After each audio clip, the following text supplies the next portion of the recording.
नमस्कार। यो भिडियो चाहिँ लोकसेवा तयारी गर्दै बसिराख्नु भएको स्टुडेन्टको लागि हो। त्यसैले पुरै भिडियो हेर्नुहोला, एकदम हेल्पफुल हुन सक्छ। र यदि मन पर्यो भने लाइक गर्नुहोला, सब्स्क्राइब गर्नुहोला र साथीहरूसित सक्दो सेयर गर्नुहोला। किनकि यो लोकसेवा तयारी गर्दै बसिराख्नु भएको स्टुडेन्टको लागि एकदमै उपयोगी भिडियो हो। ल सुरु गरौँ है त। जति बेला लोकसेवा तयारी गर्न सोच बनाउँछ स्टुडेन्टले, त्यति बेला चाहिँ एउटा कुराको के विशेष ख्याल राख्नुपर्छ भने मैले चाहिँ यो लोकसेवा तयारी गर्नुको उद्देश्य के हो, किन गर्नुपर्ने, के को लागि गर्नुपर्ने र कुन फ्याकल्टीको लागि गर्नुपर्ने र आफ्नो योग्यता के हो भन्ने कुरा चाहिँ थाहा हुनुपर्छ। यत्तिकै हावातालमा चाहिँ लोकसेवा तयारी गर्न थाल्यो भने त्यो कहिले सफल हुँदैन। त्यसैले आफू के को लागि लोकसेवा तयारी गर्ने त्यो कुरा विशेष ख्याल गर्नुपर्छ। लोकसेवा तयारी गर्न थालिसकेपछि विभिन्न किसिमका आलोचनाहरू पनि झेल्नु पर्ने हुन्छ। किनकि यो कुनै कुनै स्टुडेन्ट मात्र एक पटकमा दुई पटकमा पास हुने इक्जाम हो, न त भने यो चाहिँ टाइम लाग्छ। यसमा चाहिँ 5 चोटि 6 चोटि पनि टाइम लाग्न सक्छ र कसैको घरमा चाहिँ आर्थिक अवस्था कमजोर हुन सक्छ, जसले गर्दा विभिन्न किसिमका आलोचना सहनु पर्ने हुन्छ। पटक पटक फेल हुँदा मनोबल घट्न सक्छ।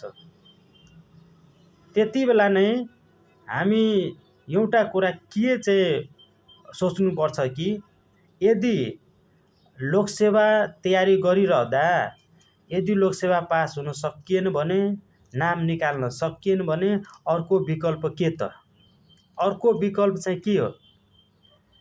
त्यसैले हामीले प्लान बी पनि राख्नुपर्छ। किनकि यदि यसमा अब असफल भयो भने, नाम निकाल्न सकिएन भने टाइम पनि गइसकेको हुन्छ त्यति बेलासम्म। र टाइम गइसकेपछि यदि हामीसित प्लान बी छैन भने हामी अल्मलिन्छौँ र केही गर्न सकिँदैनौँ। त्यसैले प्लान बी को रूपमा चाहे हामी कुनै सिप सिक्ने, चाहे कुनै साइडमा काम गर्दै राख्ने, त्यो काम चाहिँ गर्यो भने हामीलाई नै सहज हुन्छ। पछि चाहिँ हामीलाई कुनै किसिमको समस्या हुँदैन। किनकि लोकसेवा तयारी गर्ने विद्यार्थी प्राय चाहिँ गरिब परिवारका हुन्छन्। एकदम गरिब परिवारका हुन्छन्, आर्थिक अवस्था चाहिँ कमजोर भएका हुन्छन्। त्यसैले हामीलाई 3, 4, 5 चोटि फेल हुनासाथ आर्थिक समस्या हुन सक्छ र फ्यामिली प्रेसर पनि आउन सक्छ। यी कुराहरूलाई चाहिँ हामी ह्यान्डल गर्न सक्नुपर्छ, अनि मात्रै लोकसेवामा नाम निस्किन्छ। अहिले चाहिँ युट्युबहरूमा विभिन्न सामाजिक सञ्जालमा लोकसेवा सामग्रीहरू राखेका छन्, जसबाट हामीले पनि फाइदा लिन सक्छौँ। यी मोबाइलको एडिक्सन राम्रो होइन, तर चाहिँ मोबाइल राम्रोसँग सदुपयोग गर्न सक्यो भने यो हाम्रो लागि एउटा वरदान हुन सक्छ। अहिले जुन किसिमले लोकसेवाको सामग्री मोबाइलमा हुन्छ, सामाजिक सञ्जालमा हुन्छ, युट्युबमा हुन्छ, फेसबुकमा हुन्छ, इन्स्टाग्राममा हुन्छ, यदि ती कुराहरू हामीले राम्रोसँग कन्ज्युम गर्न सक्यो भने हाम्रो लागि एकदमै फाइदाजनक हुन्छ।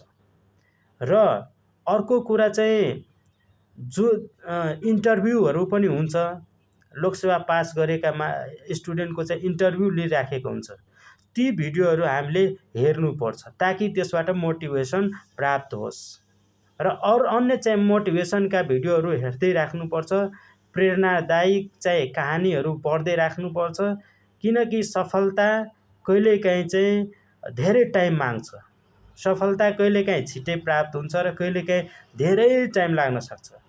त्यति बेला हामीले धैर्यताका साथ अगाडि बढ्न सक्यो भने, हार्डवर्क गर्न सक्यो भने हाम्रो नाम निस्किन्छ। अघि मैले भने तपाईहरूलाई कि एउटा प्लान बी राख्नुपर्छ। यदि लोकसेवा तयारी गर्दै गर्दा इक्जाम दिँदै गर्दा नाम निस्किएन भने प्लान बीबाट हामी जान सक्छौँ। यदि हामीसित प्लान बी भयो भने हामी ढुक्क भएर बस्न सक्छौँ कि ढुक्क भएर तयारी गर्न सक्छौँ कि हामीसित प्लान बी छ। यदि लोकसेवा पास गर्न सकिएन भने त्यो प्रोफेसन चाहिँ अपनाएर त्यो स्किलबाट चाहिँ हामी काम गर्न सक्छौँ। यो चाहिँ महत्त्वपूर्ण कुरा हो। तपाईहरू पनि प्लान बी चाहिँ बनाउनुहोस्। जसले जे भने पनि प्लान बी चाहिँ एउटा बनाएर राख्नुहोस्, किनकि तपाईलाई पछि चाहिँ धेरै सहयोग हुन्छ। तर एउटा कुरा चाहिँ दिमागमा के राख्नु भने लोकसेवामा छिरिसकेपछि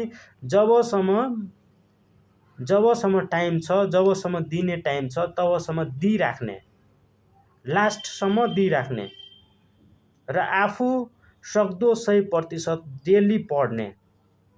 एक दिन पढ्यो अर्को दिन छोड्यो त्यस्तो चाहिँ गर्नु हुँदैन। डेली चाहे 3 घण्टा 4 घण्टा पढ्यो पनि डेली चाहिँ कन्सिस्टेन्सीको साथ चाहिँ पढिराख्नुपर्छ, अनि मात्रै लोकसेवामा नाम निस्किन्छ।